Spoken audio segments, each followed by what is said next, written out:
Hey, Doug here. Day two of 2024, and I said I'd do some juggling stuff. Yesterday we did one ball, and there was a lot more you could do with one ball, but we'll get into that later. Today is two balls, and this is not the best space or venue for this, but I made a commitment to myself to make this happen.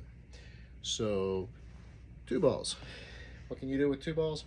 You throw one up and you catch it, and throw the other one up and catch it. Now, yesterday we talked about having the arms not too far out, not too far in, kind of like right, if you just kind of put them above your shoulders and came right down, this is kind of where you want to be with these things. So, and hopefully with the one ball you practice throwing it up and catching it. This wasn't supposed to be a teaching thing. I was just going to juggle. You want to move it from one hand to the other. You never do this. You never bring the hands together. You can throw this back and forth later. That's advanced trick stuff. What you want to be doing is an upside down U. You're going to take one ball, throw it up, and it's going to come down and catch it in this hand. You're going to throw it up, it's going to catch in this hand. One ball was so yesterday. We want to do two balls. What can you do with two balls? You throw one up and throw the other one up. Now, I got my hands a little close together just because of the space, but one up, the other one up.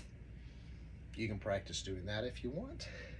If you're looking for dexterity, remember that glass plane that the mime's stuck in, this space right here is where you want all the action to happen. Not this way, not one out here, not one back here. You want them right here, as if there's a glass window and they're traveling in this plane. Now, once you learn to throw one up and catch it, and throw this one up and catch it, if you're going to move towards juggling of three balls, we're going to teach you how to do that. We're going to go, one ball's going to go up and right as it gets to about your forehead and starts to come down. The other ball, technically you kind of scoop and throw, but what I tell people I'm teaching, just look at this one spot and kind of get the ball to go to that spot. And the other ball is going to go to that spot. They're going to hit it occasionally because you're learning. What's really happening, I keep talking about it being an upside down U, it's really two upside down U's, because when you're juggling the three ball pattern, it's going to be an infinity symbol, the number 8 turned on its side, and the balls are going to be traveling like this. So what you want to do, take this ball in that upside down U, throw it up to your forehead and let it come down. Throw it up to your forehead and let it come down. I'm intentionally going a little high, and these are large. So what you'll do when you finally get to the point where you are comfortable throwing two balls up and catching them, and you could play, take two balls, throw them up at the same time. See if you can get them to go to the same height. Throw them up, throw them down, throw them up. Okay. And remember, it's a relaxing sport. Let your head move. Watch the balls. You can't catch what you can't see. Throw them up, catch them. Throw them up, catch them. Throw one up, catch it. Throw one up, catch it. Practice that manual dexterity. And remember, the throws are more important than the catches. So if you throw it up and you miss, it goes down to the ground. No big deal. You're gonna work on those abs some, work on that back. So you bend down and pick it up. That's just gravity. What's important is the throw. If the throw up is elegant, straight up, straight down, and you just missed it and it just falls to the ground, no big deal. If the throw is out that way a little bit and you miss it, you gotta work on that throw. Remember, it's this plane right here that all the action's happening in. So let's move over to the two as if we were learning to juggle. This one's gonna go up, and right as it peaks, the other ball's gonna throw up. What's gonna happen, this one's gonna continue over in the arc, it's gonna come down, this one's gonna come up and come down. You're gonna catch it, you're gonna stop. Now, wow, I did that. The thing of it is, it's again, like two U's. So you're really throwing to a point, your right hand's throwing right about here, and then your left hand's throwing right about here. It's kind of almost like over your eyes. I'll show you what it looks like. You're gonna go up and up. That's all you're doing. Use that word, up. And every time you say the word up, throw one. Rule of juggling. A ball wants to remain in your hand, but your hand can only hold one ball at a time. So if you're throwing a ball and it's coming down, the rule says this hand has to be empty. So I'm going to throw that and then catch that other one. So when I throw this one up, it's going to start coming down. My hand wants to hold on to this, but it can't because it has to empty so that it can catch this one. And it's going to empty it by throwing it to that spot. So we're going to go up to about the forehead. Both balls are going to hit about the same height. Up, up.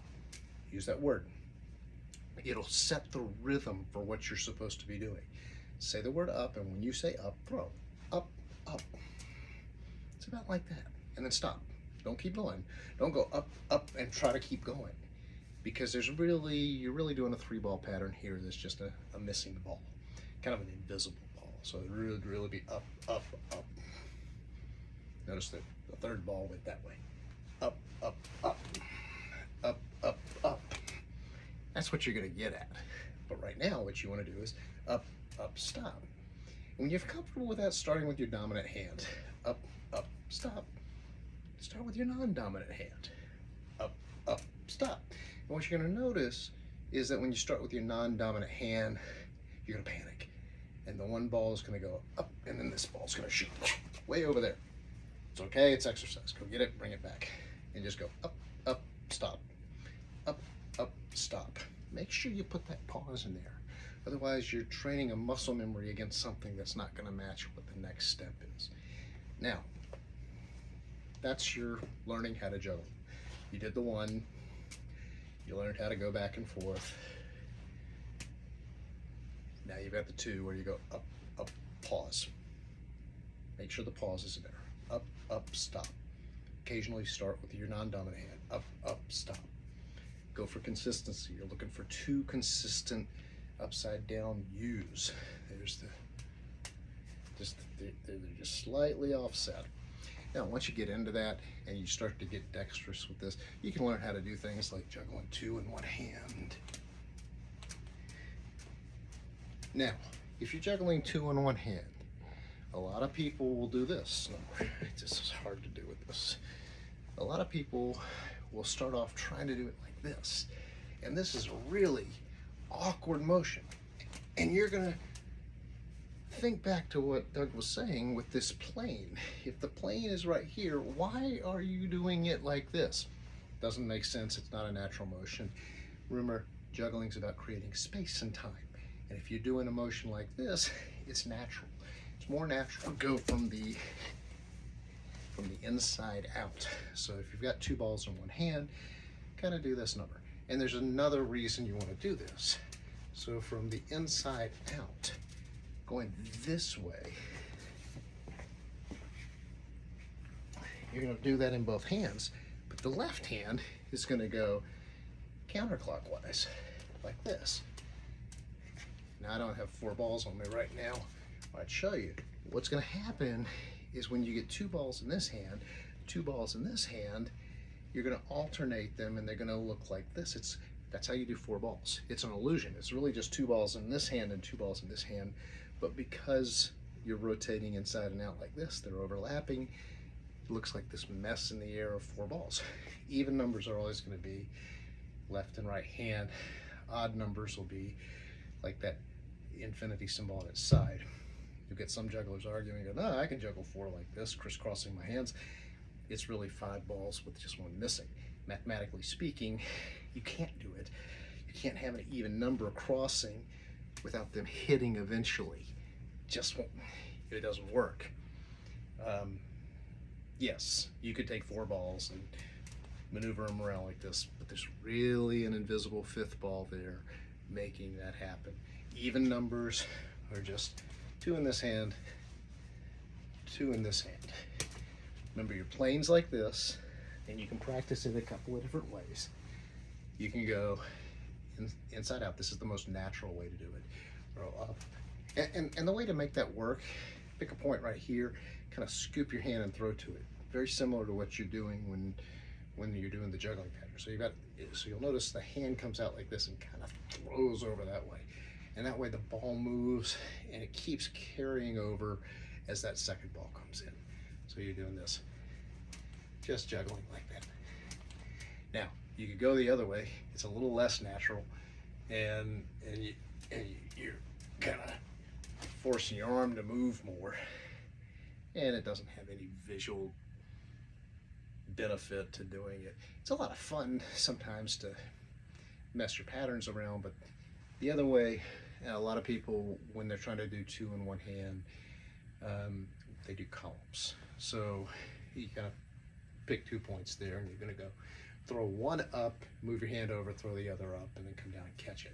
And it helps because you can visualize that plane, as well as you can see how consistent your throws are. Are they both going to the same height? You know, are you moving around too much? So it's a very relaxing thing to just sit here with 2 balls. And you can put it in your non-dominant hand and really realize how much coordination you're lacking over here and you need to work on it. This isn't going to fit on a TikTok. I went over time. Anyhow, you've been watching Doug.